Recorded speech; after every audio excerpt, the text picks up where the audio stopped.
এই আঙ্গুলের নিচে এরকম কিছু দাগ দেখা যায়, এগুলোকে বিবাহ রেখা বলে। এক বা একাধিক দেখা যায়। একটা সময় ছিল এখানে যে কয়টা রেখা থাকতো বিবাহ রেখা, সে কয়টাই বিয়ে হতো।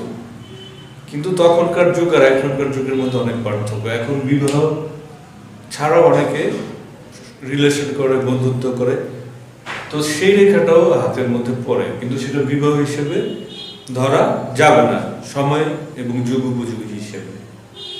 তো বিবাহ বিলম্ব নিয়ে এখন আলোচনা করবো। আমরা তো এখন বুঝতে পেরেছি বিবাহ রেখা, এগুলোকে বিবাহ রেখা বলে, এক বা একাধিক।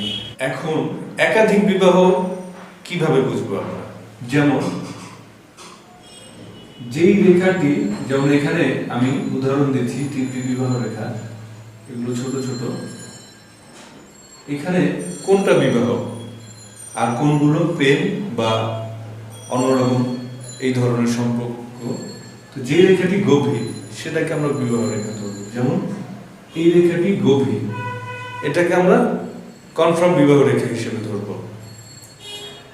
তারপরে যদি দেখি এখানে চারটি রেখা আমি এঁকেছি, তারপরে যদি দেখি আরো একটি রেখা খুব গভীর, সেক্ষেত্রে আমরা ধরে নিব অবশ্যই দ্বিতীয় বিয়ে হবে তার জীবনে, সংসার লাইফ লিড করবে সে।